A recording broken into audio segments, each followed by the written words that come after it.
that Democrats cannot only be the party of resistance. We cannot, we resisted so hard between 2017 and 2024. We impeached the guy.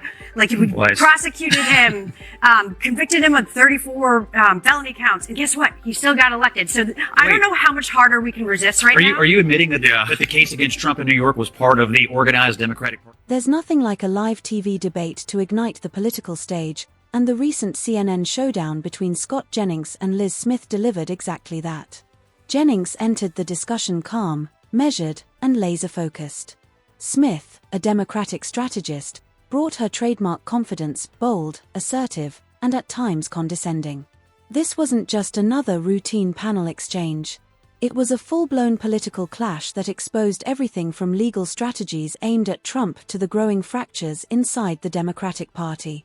From the opening moments, Jennings methodically dismantled talking points one by one, more like a professor correcting a flawed argument than a pundit looking for applause. Smith came prepared, but quickly found herself on the defensive as Jennings' command of facts and historical context landed repeatedly. While she leaned on passion and narrative framing, his quiet precision carried greater weight. This wasn't a shouting match, it was a study in contrast. The exchange offered more than political theater. It gave viewers a revealing look at the real challenges both parties face in today's political landscape, making the debate as instructive as it was compelling. Politics of this, if a Democrat were in office trying to put their policies through the courts and, the courts out of Texas said, nope, you can't do it, you would be totally fine with a nationwide injunction that says, you know what, we're going to challenge this in the courts.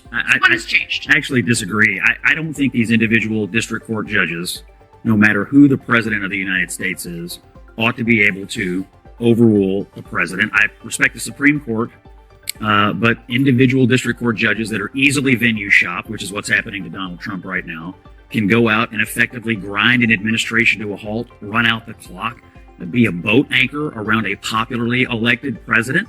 So I don't agree with that. And I just think Trump's got a great argument. I think any president would have a good argument on this. I think the Supreme Court, I don't know what they're going to do on the birthright citizenship issue, of which there's also a good argument for, by the way. But on this nationwide injunction thing, I'm with the president on this. And, future implications aside, I think this is the real constitutional crisis, are judges usurping the power of the president. Liz Smith, how do you see it? And especially, there are so many layers of politics here, right? The fact that President Trump is trying to put birthright citizenship into question. Another example of, he moves the Overton window quite regularly on a wide variety of issues. But of course, he's been, the American public has been closer to Donald Trump on immigration of late. The most heated exchange centered on the role of the judiciary, specifically the use of nationwide injunctions. Scott argued that certain judges, often strategically chosen for favorable outcomes, have been used to halt entire policies, particularly during the Trump administration. He contended these rulings weren't constitutional safeguards but political weapons designed to cripple a president's ability to govern. Scott went on to explain how legal opponents rely on venue shopping to target Trump's agenda, dragging the administration into courtrooms across the country to stall policy through litigation rather than legislation. Liz pushed back hard, defending the judiciary as a critical check on executive power. Without those legal guardrails, she argued, presidents could abuse authority and trample the Constitution. While Liz delivered her defense with sharp confidence, Scott countered that endless legal blockades don't protect democracy, they paralyze governance. The debate then shifted to Trump's legal battles. Liz framed them as the natural consequence of reckless behavior, insisting accountability had been overdue and that the justice system was finally catching up.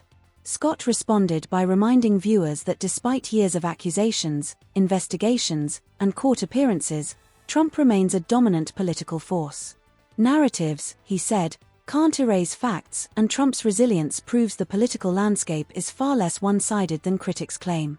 Washington and liberal enough? That's just it, right? The lesson that the base has learned from the last election is we're just not far left enough. And until you shed your allegiance to illegal aliens, boys and girls sports, and higher taxes, the American people do not want this. And it doesn't matter who you nominate, because if the base is going to push the nominee of the Democratic Party in those three directions, and I have no reason to believe that they won't do that in the 2028 primary, you're going to have a devil of a time convincing people that you can actually act normal during a split up campaign. the Democratic base, though, because they lost a lot of those voters, working class people of color in cities who were the traditional Democratic base. I think what you're talking about is the echo chamber that happened among a specific college-educated liberal crowd, and that has gotten more voice in that party and pushed them in a direction that disconnects them from what I would call their base. And why Democrats are mad, why the base is mad at some of the leaders in Washington is not because they're not left enough.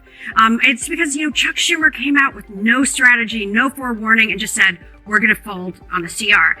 I mean, I think he could have done a better job of explaining what the strategy was and what we're going to do, but there wasn't anything like that. I think Democrats are learning, and I'm going to agree with you that Democrats cannot only be the party of resistance. We cannot, we resisted so hard between 2017 and 2024. We impeached the guy, we prosecuted him, convicted him of 34 felony counts, and guess what? He still got elected. So I don't know how much harder we can resist now. Are you admitting that the case against Trump in New York was part of the organized Democratic Party resistance? It was a Democratic prosecutor, and at the time, I thought it was unwise. I went on Fox News and said there were Democrats who said this at the time. There were a lot. Just to be clear, everybody who now touts the 34 felonies, take it from Liz. This was not a real case. Aggressively condemning Trump's efforts to challenge birthright citizenship as dangerous and unconstitutional overreach. She framed the issue not as a policy disagreement, but as a question of human decency and national identity. Scott didn't hesitate to respond. He argued that immigration reform is not only necessary, but long overdue, and that Trump's approach, while controversial, was aimed at restoring fairness and long-term sustainability. These moves, he said, weren't about symbolism. They were tools to force action when Congress repeatedly failed to do its job. Liz countered that Trump's immigration tactics were driven more by showmanship than substance.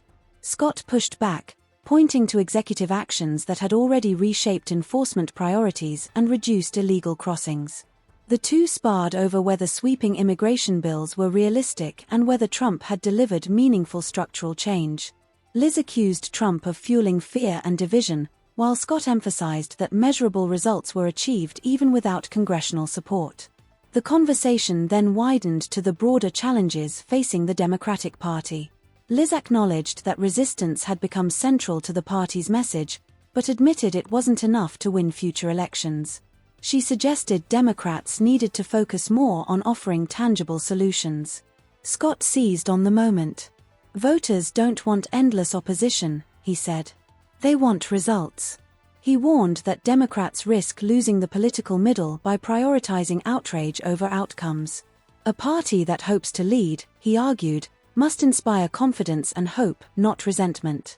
In the end, the debate wasn't just about Trump or immigration policy.